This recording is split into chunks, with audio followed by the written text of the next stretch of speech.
좋은 아침입니다. 증인 투게더 또 귀한 사명 선언으로 우리 함께 인사하겠습니다. 우리는 증인입니다. 시작.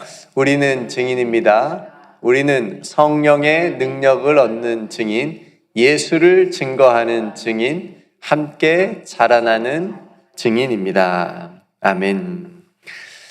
오늘부터 잠언을 함께 묵상하겠습니다.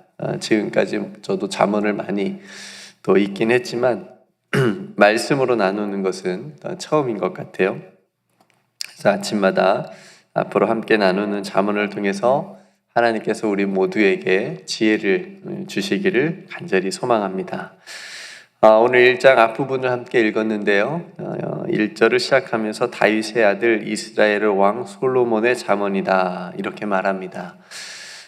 잠언의 대부분은 그 솔로몬이 썼다고 우리가 보고 있습니다. 또 다른 저자들도 있긴 있습니다. 르무엘 왕이라든지 아굴이라고 하든지 다른 저자들도 있지만 대부분의 많은 잠언의 글들은 솔로몬이 기록을 했고요. 그렇다면 솔로몬은 어떻게 이렇게 많은 지혜의 글인 잠언을 쓸 수 있었을까요? 우리가 아는 대로 솔로몬은 지혜의 사람이지요.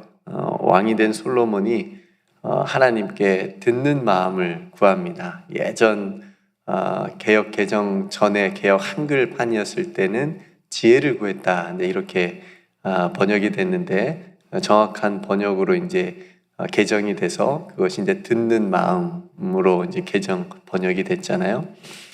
어쨌든 듣는 마음이 지혜, 하나님의 말씀을 듣는 마음. 연약한 백성들의 마음을 그 억울함을 들을 수 있는 마음, 그런 마음을 지혜라고 우리가 또 생각해 볼 수 있는데 어쨌든 하나님께서 그렇게 솔로몬이 구하는 것을 하나님께서 응답해 주셨고 또 그런 솔로몬에게 그런 듣는 마음 또 그런 지혜를 많은 지혜를 주셨기 때문에 솔로몬이 이런 잠언을 또 많이 기록을 남길 수가 있게 된 거죠. 그런데 안타깝게도 솔로몬은 하나님께서 주신 그 많은 지혜를 가지고도 그것을 잘 마음껏 활용을 하지 못했어요. 우리가 아는 대로 솔로몬 인생의 말년에는 온전히 하나님을 경외하지 못하는, 섬기지 못한 그런 모습들을 우리에게 보여주잖아요. 물론 이제 무역이라고 하는 것을 하기 위해서 그런 것도 있었지만, 이유도 있었지만 많은 이방 여인들을 아내로 삼음을 통해서 그 여인들만 아내로 삼은 것이 아니라 그 여인들과 함께 온 이방의 우상 신들을 솔로몬이 또 함께 섬기면서 또 하나님 앞에 또 그런 죄를 범하기도 했습니다. 그런 솔로몬이 지난 날에 자신의 실수와 어떤 그런 과오를 돌이키면서 하나님을 온전히 섬기는 지혜가 무엇인지를 이제 후대에게 남기려고 했던 거지요. 그래서 잠언을 듣는 청중은 1차적으로는 내 아들입니다. 오늘 또 내 아들아 이렇게 이제 하는 부분이 있잖아요. 그러니까 잠언 안에 보면 내 아들아, 내 아들아 이렇게 부르면서 시작하는 부분들이 참 많이 있습니다. 그러니까 1차적으로는 솔로몬의 아들들, 자녀들을 위한 것이라고 볼 수가 있고요. 2차적으로는 이스라엘 백성들을 뜻할 수도 있고요. 왕이었으니까 그러니까 백성들이 이제 자신의 자녀들처럼 그렇게 생각을 한 거죠. 그리고 마지막으로 하나님의 자녀로 또한 우리가 살아가는 오늘 우리들에게도 이 잠언을 들어야 되는 독자라고 우리가 할 수가 있겠지요. 그러니까 나에게 하시는 하나님의 말씀이다. 솔로몬을 통해서 나에게 주신 하나님의 지혜다라고 하는 그런 마음을 가지고 오늘 우리가 잠언을 계속 읽어간다면 하나님께서 솔로몬에게 주셨던 그 지혜를 오늘 저와 여러분들에게도 오늘날 주실 줄로 믿습니다. 잠언을 기록한 목적은 무엇일까요? 2절부터 이야기합니다. 지혜와 훈계를 알게 하고 명철의 말씀을 깨닫게 하고 또 지혜롭게 공의롭게 정의롭게 정직하게 행할 일을 가르쳐 주기 위해서 이 잠언을 기록을 한 것이죠. 또 4절 5절 말씀에 이어서 어리석은 자를 슬기롭게 하고 젊은 자에게 지식과 근신함을 주기 위함이다. 지혜 있는 자는 듣고 학식이 더해질 것이고 명철한 자는 지락을 얻게 하는 데에 그 잠언이 기록된 목적이라고 우리가 볼 수가 있습니다. 그러니까 잠언은 어리석은 자에게도 필요하고 젊은 자에게도 필요하고 또 지혜가 있다라고 하는 사람들에게도 필요하고 또 명철한 자에게도 필요한 말씀이다라고 하는 거죠. 그러니까 어느 특별한 사람에게 필요한 것도 아니고 어느 특별한 계층에 있는 사람들에게만 잠언이 필요한 것이 아니라 모든 사람에게 필요한 하나님의 지혜의 말씀이다 라고 하는 것입니다. 그래서 6절에서 이 잠언에는 어떤 것들이 들어있나, 지혜의 말이 있고 비유가 있고 오묘한 말이 있다 라고 하는 것이죠. 그래서 잠언을 읽어보면 이거 좀 오묘한데 이거 무슨 뜻이지 하는 또 그런 말씀도 있고요. 또 여러 가지 비유도 있고요. 동물들을 비유해서, 곤충을 비유해서 하는 말들도 있고요. 그래서 이런 내용들이 있으니 깨닫기를 바란다, 잘 깨닫기를 바란다 라고 하는 솔로몬의 바람도 6절에서 우리가 볼 수가 있습니다.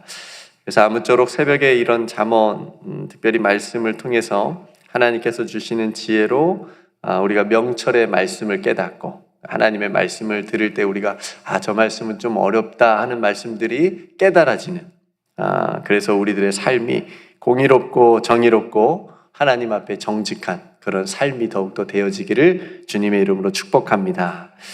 오늘은 잠언에서 가장 중요한 주제라고 할 수 있는 하나님을 경외하는 것, 하나님을 경외하는 지식에 대한 말씀이 있는 7절 말씀을 함께 보겠습니다. 솔로몬은 여호와를 경외하는 것이 지식의 근본이다 라고 말합니다. 이걸 가장 강조하면서 말하고 싶은 거예요. 솔로몬이 하나님을 경외하라, 내 아들아 하나님을 경외하라. 그 하나님을 경외한다라고 하는 이 말의 훈계를 들으라. 하나님을 경외한다라고 하는 것은 어떤 의미가 있을까요? 하나님을 두려워하는 거예요. 그리고 정말 중요한 것은 하나님의 주권을 인정하는 거예요. 하나님의 주권을 인정하는 거.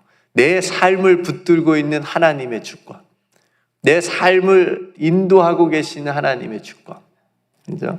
그리고 하나님의 주권을 인도하면 하나님의 인도하심을 신뢰합니다. 어떤 길로 인도하시는지 하나님께서 인도하시는 길이다라고 하는 그런 믿음이 있습니다. 왜? 하나님께서 나의 삶의 주인이 되시고 내 삶의 주권자이시기 때문에 그렇습니다. 그리고 이것을 가장 잘 표현하는 것이 바로 예배인 겁니다. 하나님을 경외하는 것을 가장 잘 우리가 하나님 앞에 표현할 수 있는 것이 바로 예배. 하나님을 경외하는 자가 예배 드리는 거고, 예배 드리는 자가 하나님을 경외하는 사람이라고 할 수가 있는 거지요. 이렇게 하나님을 경외하는 것이 지식의 근본이라고 말하는데, 여기서 말하는 지식은 단순히 우리가 지식적으로 많이 아는 것을 의미하는 것이 아닙니다. 그죠?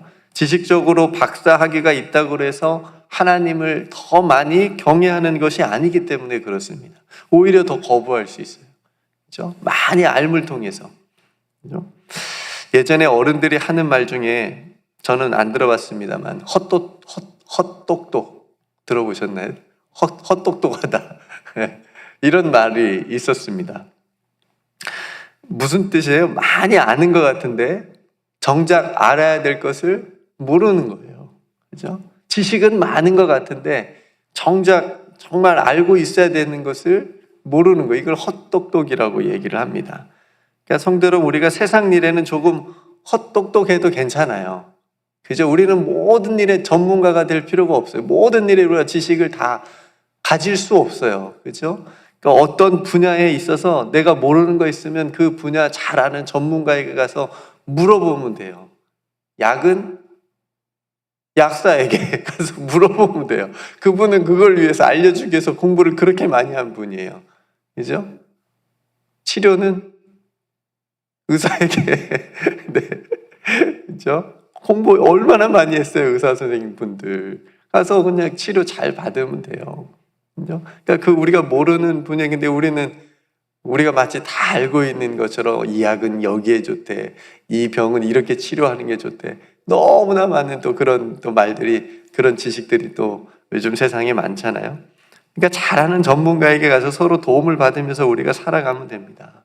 근데 우리가 꼭 알고 있어야 되는 지식이 있어요. 그게 뭐예요? 하나님을 경외하는 지식이에요. 하나님을 경외하는 지식은 이건 영적인 알미입니다. 이거는. 그러니까 세상 일에 우리가 조금 헛똑똑해도 되지만 하나님을 경외하는 지식에는 헛똑똑이 되면 안 돼요. 신앙생활 10년, 20년, 30년, 40년 평생 믿어도 하나님을 경외하는 것이 모르면 그게 영적으로 헛똑똑이 되는 거잖아요. 그렇게 되지 않도록 우리가 하나님을 경외하는 지식에는 누구보다도 전문가가 되고 누구보다도 그 지식으로 충만할 수 있는 저와 여러분들이 되기를 주님의 이름으로 축복합니다. 성도 여러분, 그래서 여호와를 경외하는 것이 지식의 근본, 그러니까 세상의 지식이 아니라 헛똑똑의 지식이 아니라 우리의 중심을 아시고 또 우리의 중심을 보시는 하나님께서 우리의 중심으로부터 하나님의 주권을 인정하고 경외하고 예배하는 그 마음, 그것이 하나님께서 보시는 우리에게 있는 여호와를 경외하는 지식이라고 하는 거지요. 하나님을 경외하는 삶이 그래서 가장 지혜롭고 복된 삶인 줄로 믿습니다. 하나님을 예배하는 삶이 하나님께서 보시기에 정말 아름다운 삶인 거예요. 하나님을 경외하는 사람에게 그래서 하나님께서 지혜를 주시는 거예요.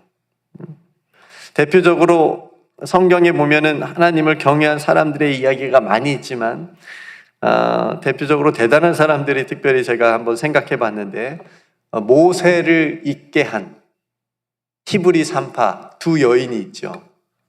십브라와 부아. 대단한 여인들이에요. 그죠?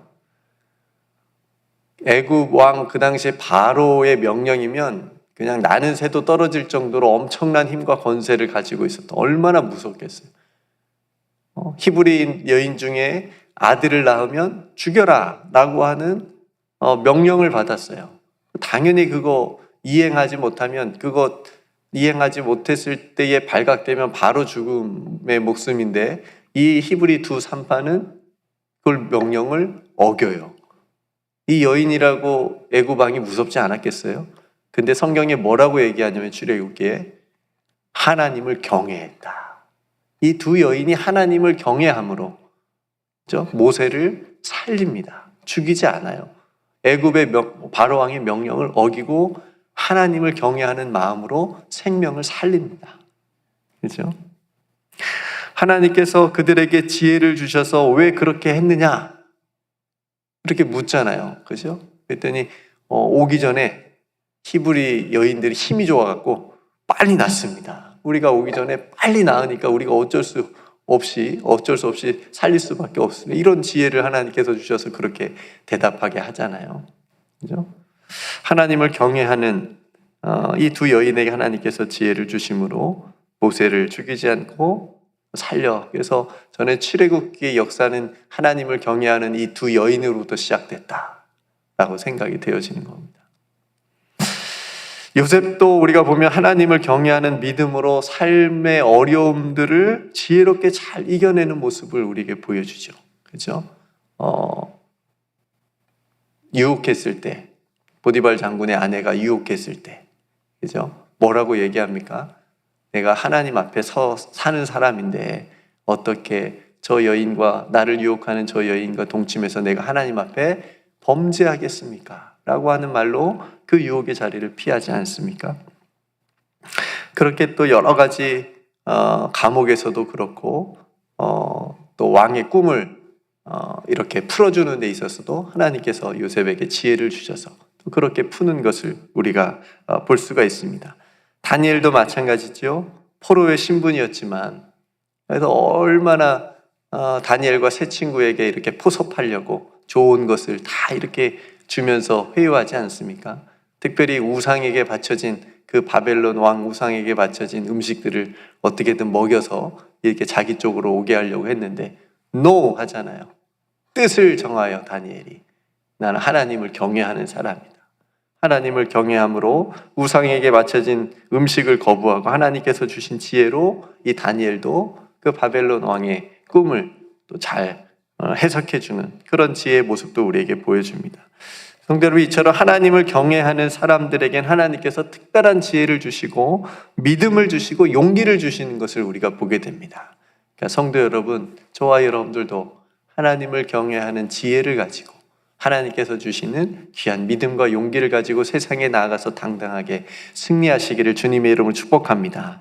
그래서 오늘 9절 마지막 말씀처럼 하나님을 경외하는 것은, 그것을 삶의 지식으로 삼고 근본으로 살아가는 것은 마치 머리에 아름다운 관이요 목에 금사슬과 같다라고 말하는 겁니다. 이거 얼마나 영광스러움의 표현이에요. 그렇죠? 이 여호와를 경외하는 이 훈계를, 이 지혜의 말씀을 멀리하지 않고 그것을 따르는 것은 이렇게 머리에 아름다운 관을 쓰고 있는 것과 같고 목에 금사슬과 같다. 요즘 말로 하면 뭔가 힙합적인 그런 게 모습이 떠오르긴 하는데, 얼마나 영광스럽습니까? 여호와를 경외할 수 있는 사람은 하나님의 영광에 함께 참여할 수 있기 때문에 이런 표현이 나오는 거예요. 그렇죠? 성도들, 오늘 잠언을 통해서 세상에 점점 보십시오. 세상이 점점 하나님을 경외하는 모습들이 사라져가고 있습니다. 하나님 없이 또 살 수 있다. 하나님한테 묻지 않고 AI에게 묻습니다. 거기에 모든 다 지식이 다 있다고 사람들이 거기에 다 검색합니다. 우리는 하나님께 묻잖아요. 하나님께 기도합니다. 하나님을 경외하는 것이 점점 더 사라져가는 우리가 이 세상을 살아가고 있는데, 우리가 하나님을 더욱더 경외하는 지식으로 하나님의 주권을 인정하고 우리의 삶에 하나님께서 주시는 그런 말씀, 그 말씀들을 깨닫고 우리의 삶이 그래서 지혜롭고 공의롭고 정의롭게 정직하게 되고, 또 여호와를 경외함으로 하나님 앞에 참된 예배를 드릴 수 있는 그런 삶으로 세상을 아름답게 변화시켜 나아갈 수 있는 주님의 증인들이 더욱 되시기를 주님의 이름으로 축복합니다. 함께 기도하겠습니다. 하나님, 감사합니다. 오늘 하나님께서 지혜를 주셔서 많은 잠언을 이 땅에 또 남기게 한 솔로몬을 통해서 기록한 잠언을 또 오늘부터 함께 나누게 되었습니다. 이 잠언서 말씀을 통해서 우리가 명철의 말씀을 깨닫기를 원합니다. 더욱 지혜롭게 공의롭게 정의롭게 정직하게 행할 일에 대하여 우리가 깨닫기를 바랍니다. 또 슬기롭게 되어지고 지식과 근신함을 통하여 하나님께 더 가까이 나아가기를 소원합니다. 무엇보다 여호와를 경외하기를 우리가 깨닫기를 원합니다. 우리 사랑하는 모든 성도들 삶에 하나님을 경외하는 것으로 아버지 하나님 또 그 지식으로 가지고 살아갈 수 있도록, 예배할 수 있도록 은총을 베풀어 주시옵소서. 오늘도 하나님 노아방주 귀한 사역 하나님 앞에 또 함께 나아갑니다. 함께 모여서 찬양하고 말씀을 나누고 기도할 때에 하나님께서 노아방주 한 사람 한 사람 기억하여 주시옵시고 저들의 뜨거운 기도를 하나님 들어 응답하여 주옵소서. 몸이 연약한 성도들 아버지 오늘 또 영육간에 강건하게 하여 주시옵시며 건강한 모습으로 하나님 앞에 예배 드릴 수 있는 날 속 키울 수 있도록 하나님 큰 은총을 베풀어 주시옵소서. 오늘 또 사랑하는 성도들이 행하는 모든 일, 걸어가는 모든 길마다 우리 하나님께서 함께해 주실 줄 믿고 감사드리며 사랑이 많으신 예수님의 이름으로 간절히 기도드리옵나이다. 아멘.